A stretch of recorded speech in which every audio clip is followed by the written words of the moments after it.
영단잎의 모든 영가 산성의 법문을 잘 경청하셔서 억만년도록 다생의 업이 소멸되고 부처님국도 극락세계에서 편안한 낙을 누리기를 바라는 뜻에서 고전한 법문을 선사하고자 하노니 잘 받아가지소서. 이 부처님의 진리의 열반의 적적한 가운데는 원래로 이름도 없음이니 여여라고 불렸더라도 일찍이 변질이 되었다. 만약 사람들이 부처님께서 49년 설한 경중에 어떠한 것이 극직사냐 물을 것 같으면, 어떤 것이 극직의 일이냐 물을 것 같으면, 석인이 야청 목계성이라 돌사람이 밤에 나무로 만든 달기 우는 소리를 들으미로다. 나무로 만든 달기 우는 소리를 듣는다. 이러한 고전한 최고 진리를 중독하실 것 같으면 모든 부처님과 도인들과 더불어 억만년토록 편안한 진리의 낙을 수용할 수 있음이로다. 이 우주는 이렇게 행성이 이루어졌다가 여러 수억만 년이 흐르면 행체가 무너져서 없어져 버린다. 이 지구상에 오래오래 머무는 게 아니다 그 말이에요. 무한한 시간이 흐른 후에는 또 행체가 이루어지고 없어지기를 낙동강 모래알 수차와 같이 무한한 반복 하더라. 해도 그 까닭은 진리의 눈을 항시 밝아 있는 법이로다. 이 부처님의 밝은 지혜의 눈은 억만년이 돼도 항시 밝아 있다. 지구는 변화가 있어도. 그래서 서가모니 부처님께서도 하늘 위와 하늘 아래 나만이 홀로 높다 하셨고, 또 조주선사 같은 분도 그대로 생이지지였습니다. 그 한번 깨달아 놓으면 억만년토록 수용을 한다 그 말이에요. 그러니 몸을 천번만번 바꿔도 깨달은 지혜는 잃어버리지 아니하고 항시 밝아 있는 법이로다. 그러한 좋은 법이 이 참선 수행을 통해 참나를 알므로 인해서, 참나를 깨달음으로 인해서 이렇게 멋지게 자유로운 생활을 누릴 수가 있다. 그러면 우리가 어떻게 해야 자기의 참나를 발견해서 이러한 멋진 생활을 누릴 수 있느냐, 억만년토록 수용할 수 있는 이 멋진 생활을 누릴 수 있느냐. 일생생활 속에 부모에게 나기 전에 어떤 것이 참나인가 하는 이 화두를 들고 모든 대중이 가나오나 안지나서나 장사를 하나 농사를 지으나 직장생활을 하나 오매불망 간절히 챙기고 의심할 것 같으면 그 마음 가운데 이 생각 저 생각이 다 없어지고 간절한 하도 한 생각만 흐르는 시래물로 같이 쭉 흘러간다. 부모에게 몸 받기 전 어떤 것이 참나인가 이 하도입니다. 이렇게 막 하도 끊어지지 않냐고 흐르는 물과 같이 항시 막 흘러간다 한 생각에. 그렇게 몇 달이고 몇 년이고 간절히 참고하다 보면 하도가 무르익어져 문득 참 의심이 시동이 걸리는데 그때는 보는 것도 듣는 것도 다 잊어버리고 시간이 가는 줄도 모르고 하도 일념에 푹 빠졌어.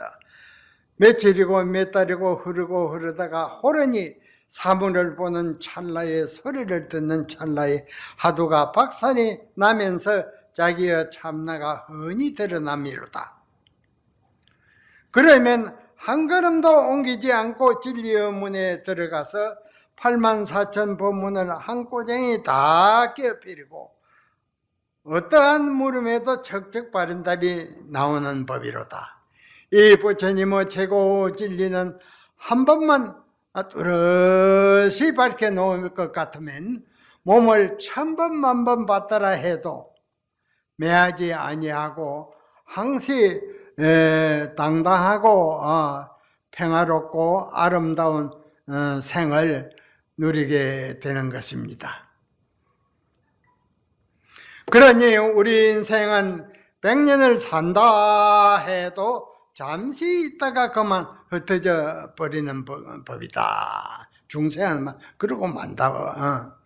이러한 허망한 가운데 억겁이 지내도 그 깨달은 경지를 잃어버리지 아니하고 형상을 바꾸어 와도 마음 강명은 항시 이러리와 같이 밝아 있는 이러한 좋은 참선 수행을 여성에 꾸준히 연마해서 하두를 잘 의심해서 이러한 지혜만 한번 뚜렷이 밝게 놓으면 영구히 매하지 아니하고 나고 날정마다 출세와 복락을 누리게 되는 것이 이 참선법입니다.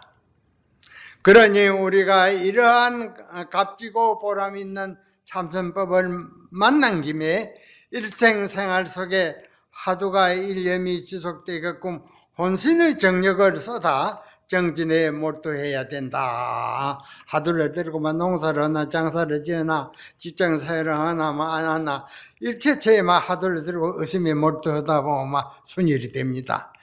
옛날 중국 당나라 때 한상과 섭득이라는 유명한 도인이 계셨는데 이 두 분은 문수보살과 보현보살의 하연으로서 수억만 년 전에 성불을 해가지고는 중생을 교화하기 위해 몸을 천차만별로 놔두시는 그러한 대원을 세우신 큰 보살들이다.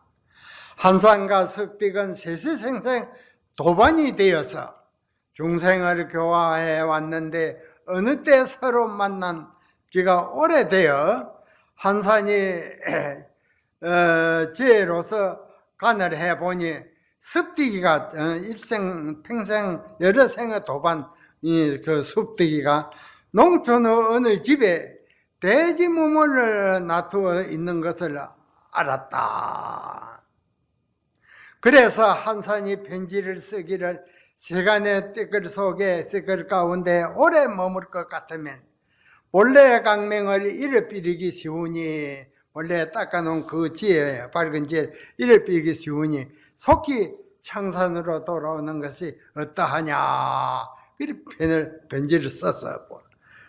하서 사람을 시켜서 그 돼지에게 전하게 하였다.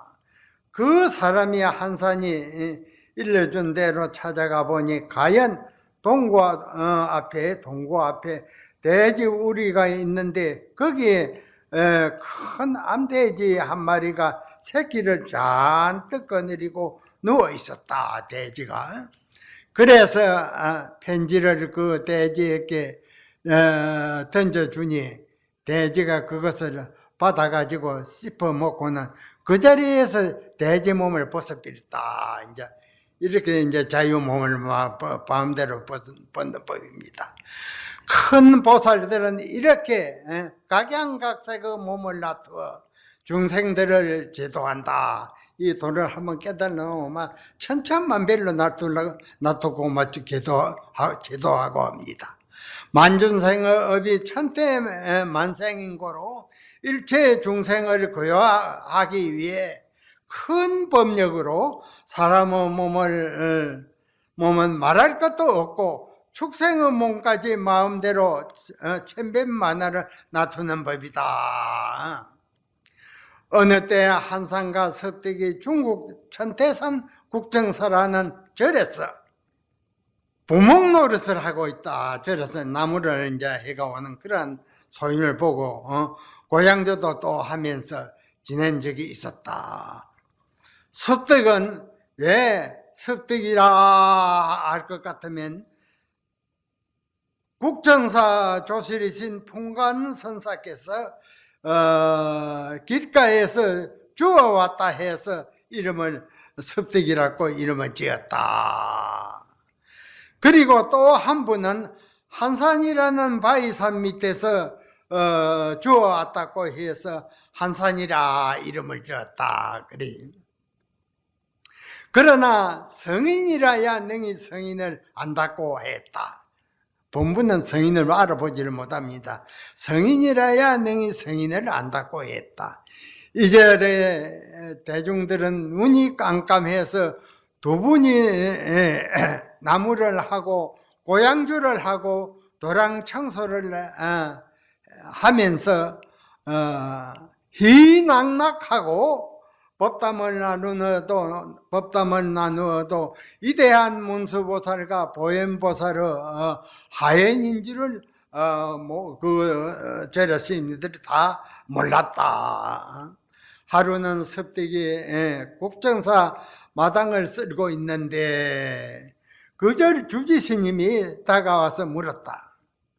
그대는 풍관선사께서 주어 오신 까닭에 이름을 섭득이라 하였는데 그대의 본래 성은 무엇인가? 그래 묻거든요. 그러자 섭득은 청소하는 빗자루를 내려놓고는 두 손을 가슴 앞에 딱 이래 얹고 차수를 하고는 서 있었다. 주제스님이 재차 그대의 본래 성은 무엇인가 하고 또 물으니 섭득은 놓았던 빗자루를 들고 가버렸다. 마당 쓰는 빗자루 들고 가버렸다. 한산이 멀리서 그 광경을 보고는 아이고 아이고 하며 곡을 하니 섭득이가 듣고는 물었다. 어찌하여 곡을 하는가? 동쪽 집 사람이 죽으니 서쪽 집 사람이 슬퍼함이네. 그러시거든. 한산이 이렇게 답하자 두 사람은 서로 울다가 하면서 가버렸다. 부처님의 큰 지혜를 개발하면 저처가 부르소이고 항시 부처님의 세계에 생활하기 때문에 법을 쓰는데 이렇게 걸림이 없다. 마음대로 법을 쓴다. 그 말이에요.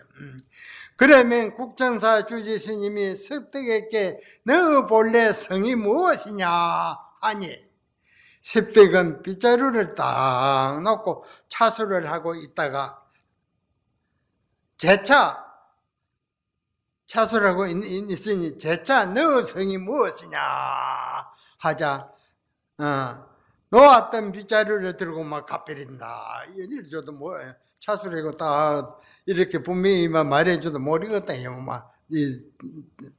눈이 어두운 사람은 이것이 어찌된 연고냐 들고 가버렸다. 빗자루 들고 이러한 것을 척척 가리지 못하면 진리의 눈을 가쳤다 할 수가 없다. 부처님의 진리를 논한 자격이 없는 것이다. 이러한 자 안목을 갖춰야 척척 가린다. 그 말이에요. 하루는 한산이 풍관선사에게 옛거울을 닦지 아니할 때 어떻게 해야 빛을 발할 수 있습니까? 라고 물으니 풍관선사께서 답하시기를 얼음 항아리는 원래로 행상이 없거늘 원숭이가 고연히 물속에 비친 달을 잡으려 한가 같도다 라고 댓글을 했어요. 그러자 한산이 그것은 빛을 바라는 것이 아님이니 다시 이르십시오 라고 하니 풍관선사께서 만가지 덕도 가져오지 아니하거늘 나에게 무엇을 이르라 하는고 라고 말씀하셨다. 이 문답이야말로 천고에 빛나는 문답이다. 서구 주로 받는 이 문답은 천고에 빛나는 문답이다. 우리가 이러한 문답을 척척 받아들일 수 있는 눈이 있어야 부처님의 진리를 알았다 할 수 있고 만 사람에게 선을 지도할 자격이 있는 것이다. 이제 진리 눈이니까 좀 인인 개개가 다 일이 됩니다. 그러면 세 대중은 풍관선사를 알겠는가 그 말이에요. 풍관선사는 천연 유작가로다 천연히 갖춘 그런 안목을 갖춘 대종사다, 대선지식이다 그 말이에요. 천연의 작가의 안목이 있습니다. 모든 부처님은 같지만 천연의 그 안목을 다 갖추었다. 당시에 남전도인이라고 위대한 도인이 계셨는데 조주선사 스승입니다. 문수보살과 보현보살이 한산습득으로 하연해서 천태산 국정사에서 아주 멋지게 생활한다는 것을 여러 수백리 밖에서 다 아시고 하루는 그 도량을 방문하러 가셨다. 그 절에 가서 며칠 객으로 쉬고 있다가 떠나랬고 한산습득에게 하직 인사를 하니 한산이 물었다. 어디로 가려 하는가 하니 돌다리를 한번 둘러보러 가고자 합니다. 큰 어른 돌다리를, 큰 돌다리가 있었단 말이에요. 거기 가서 뭘 하러 가려고 하느냐 하니 이에 남전도인이 500내한에게 예배드리러 가고자 합니다. 돌다리에 그 500내한이 계신 도랭이 모양이라. 부처님 당시에 500명과 아라한 제자들이 있었는데 대성의 최고 진리를 깨달은 도인, 수승의 진리를 깨달은 나안에게 예배를 하러 간다 하니 우스울 일인데 서로 법을 논하기 위해서 하는 말이다. 그러니 한산이 말하기를 어젯밤에 500나안이 다 물소로 변해서 가버렸는데 라고 하였다. 물소로 변해서 갔다. 이 말에 남전도인이 아이고 곡을 하니 한산이 하는 말이 비록 후생이나 늦가 났음이나 노작가를 지었다. 아주 노작가 아주 밝은 눈을 갖춘 그런 작가다, 도인이다 그 말이야 하고 칭찬을 하셨다.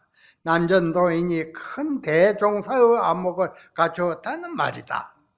이 칭찬에 남전도인이 허허허라고 하였다. 이러한 문답은 아주 밝은 지혜의 눈이 열린 자만이 이것을 바로 볼 수가 있는 것이지 보통 공부를 해가지고는 도저히 이것을 알 수가 없는 것이다. 이러한 깊은 법문은 몸을 1000번 만번 받들어야 해도 듣기가 애롭고 마음에 간직하기가 애로운 법이다. 그래서 부처님과 모든 도인이 설한 최고 법문 한마디가 기전을 스쳐 나가더라 해도 한량없는 기업이 소매된다. 이 고전한 법문은 몰라도 기전을 지내가도 무량업장이 소매된다고 했습니다. 그러니 이제 법회는 암만급한 일이 있다 해도 참여해서 고전한 법문을 듣는데 큰 뜻이 있습니다. 이러한 한마디를 마음 가운데 깊이 간직하는 그 공덕으로서 지혜의 싹이 무럭무럭 자라서 필경의 부처님의 가를 이루게 된다. 부처님 되신다 그 말이에요. 그러니 우리가 이러한 값진 법문 문답체를 바로 보는 안목을 갖추어서 하늘세계와 인간세계 진리의 수승이 될 수 있도록 각자가 아주 열심히 정진에 몰두해야 함이로다. 하두를 들고 항상 열심히 몰두해야 된다고 말이에요. 그러면 금일산성이 두 분의 살림살이를 점검을 해서 그 진미를 선사하고자 이 자리를 내려가고자 하노니 금일 영가와 모든 대중은 잘 받아가십시오. 모든 애착과 집착을 다 놓고 부처님 국토 극락세계에서 편안한 진리언학을 누리소서. 시의 대중은 한산도인의 살림살이를 알겠느냐? 한산도인, 십득도인이 있었거든요. 한산은 가연 천부의 스승이요 일천 부처님의 스승이로다. 문수보살은 과거 칠부의 스승으로 과거 일곱 부처님이 모두 문수보살로 인해서 큰 진리의 도를 이루었다. 그러니 문수보에는 그 불조 스승이다. 댓글로 쫓아다가 부처가 되어 동이 되었다. 그 말이에요. 그래서 한산은 가연 칠부의 스승이라고 병을 한 것이다. 시의 대중은 남전도인을 알겠느냐? 남전도인은 선지식 가운데 우뚱가는 선지식이라. 일천성인의 이마에 일구 진리를 알아 얻어서 마음대로 씀이나 다리 아래 허물이 석자 넉자 되는 것을 또한 알지 못함이로다. 그런 이제 이런 병을 할 줄 알아야 됩니다. 선지식이라는 것은 부처님의 진리를 깨달라 밝은 눈을 갖추어 가지고 하늘 세계와 인간 세계 진리의 스승이 되는 이러한 안목을 갖춘 일을 선지식이라 한다. 큰 스님이 되려면 이러한 안목을 다 갖춰야 되지. 이러면 선지식이 돼서 안 된다 그 말이야. 남전도인은 선지식 가운데 선지식이요. 일천성인의 정액상 임해의 일구를 알아 얻어서 마음대로 씀이나 다리 아래 허물이 석자 넉자 되는 것을 또한 알지 못함이로다. 병을 이르합니다. 이 마지막 한마디 금일연가와 모든 대중은 잘 간직하소서. 너무